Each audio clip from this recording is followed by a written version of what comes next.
فرمائی ہے۔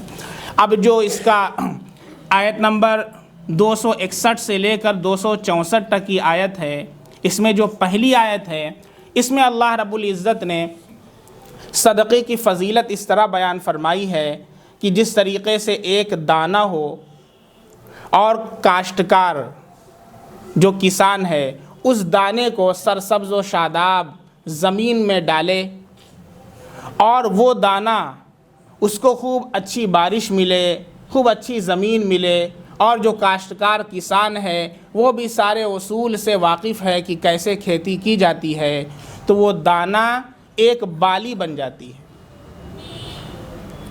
ایک بالی بن جاتی ہے۔ پھر اللہ فرماتے ہیں کمثل حبۃ انبتت سبع سنابل، 7 بالیاں، وہ دانہ جو ہے وہ 7 بالیاں بن جاتی ہیں، اور ہر بالی جو ہوتی ہے اس کے اندر 100 دانے ہوتے ہیں، تو 7 بالیوں میں 700 دانے، تو اس طریقے سے ایک دانہ کتنے دانے دیتا ہے؟ 700 دانے دیتا ہے۔ اسی طریقے سے اگر کوئی بندہ اللہ کی راہ کے اندر 1 روپیہ صدقہ کرتا ہے، تینوں شرطیں پائی جائیں اس کے اندر، جیسے دانہ اچھا ہو، اسی طریقے سے جو صدقہ کر رہا ہے وہ صدقہ بھی حلال مال سے ہو، حرام مال سے نہ ہو۔ اگر وہ حرام مال ہے تو دانہ ہی خراب، جب دانہ ہی خراب تو بالی کہاں سے نکلے؟ پتہ چلا کہ وہ دانہ ہی نہ کھلے، تو وہیں سے معاملہ ہمارا خراب۔ اس لیے پہلی شرط کیا پائی گئی کہ وہ چیز جسے انسان صدقہ کر رہا ہے وہ طیب ہو، مال حلال ہو، جیسے وہ دانہ اچھا ہو، عمدہ ہو۔ دوسری شرط کیا ہے؟ دوسری شرط یہ ہے کہ جو کاشتکار ہے، جو کسان ہے، وہ کھیتی کے اصول سے، کھیتی کی جو معروف چیزیں ہیں، کیسے کھیتی کی جاتی ہے، وہ اس سے واقف ہو۔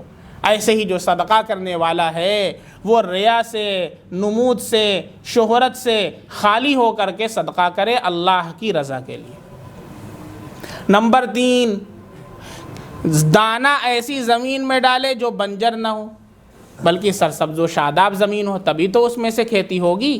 اگر کوئی بنجر زمین میں لے جا کر کے دانہ ڈال دے تو وہاں سے کھیتی نہیں ہوگی، نہ اس میں سے دانے اگیں گے۔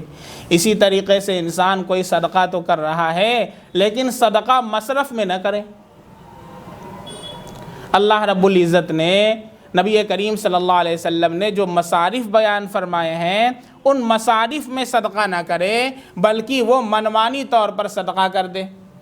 کوئی اپنے سارے مال کو، ساری دولت کو کسی ناجائز کھیل اور تماشے کے لیے دے دے، تو بجائے اس کو ثواب ملنے کے اس کو گناہ ملے گا، اس سے بے حیائی کو فروغ ہوگا۔ تو اگرچہ اس نے بڑی نیک نیتی کے ساتھ صدقہ کیا اور اخلاص کے ساتھ بھی کیا، لیکن مصرف اس کا درست نہیں ہے، اس وجہ سے وہ صدقہ بھی اللہ کی بارگاہ میں رد ہو جائے گا۔ چنانچہ رئیس المفسرین حضرت عبداللہ بن عباس رضی اللہ عنہ فرماتے ہیں کہ جو شخص 1 روپیہ بھی صدقہ کرتا ہے حج کے اندر یا جہاد فی سبیل اللہ کے اندر، اللہ اسے 700 گنا کر دیتے ہیں۔ جب یہ آیت نازل ہوئی، اللہ کے نبی صلی اللہ علیہ وسلم نے اللہ کے سامنے اپنے ہاتھ پھیلا دیے، ہمارے لیے، ہمارے نبی تو بخشائے تھے، ہمارے لیے ہاتھ پھیلا دیے اور کہا اے اللہ اور عطا فرمائیے، اور عطا فرمائیے، 700 پر بس نہیں بلکہ میری امت کو اور دیجئے۔ اللہ رب العزت نے دوسری آیت نازل فرمائی جو اس سے پہلے گزر چکی ہے، مَن ذَا الَّذِي يُقْرِضُ اللَّهَ قَرْضًا حَسَنًا فَيُضَاعِفَهُ لَهُ أَضْعَافًا كَثِيرَةً وَاللَّهُ يَقْبِضُ وَيَبْسُطُ وَإِلَيْهِ تُرْجَعُونَ۔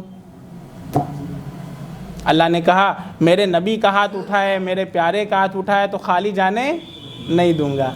اللہ نے کہہ دیا اضعافاً کثیرا، یعنی اتنا اللہ تعالیٰ اس کو 2 گنا کرے گا کہ کثیرہ کرتا ہی چلا جائے گا، اور کتنا کرے گا اللہ کو معلوم ہے، اللہ نے اس کی کوئی تعداد نہیں بتائی۔ پھر بھی اللہ کے نبی صلی اللہ علیہ وسلم نے اللہ سے پھر دعا کی کہ اللہ اور عطا فرما، اور عطا فرما۔ پھر اللہ نے دوسری آیت نازل فرمائی، انما یوفی الصابرون اجرہم بغیر حساب، اللہ بغیر حساب کے دے دے گا۔ قربان جائے اللہ کی رحمت کے اور نبی کریم صلی اللہ علیہ وسلم کی اپنی امت کے اوپر شفقت کے۔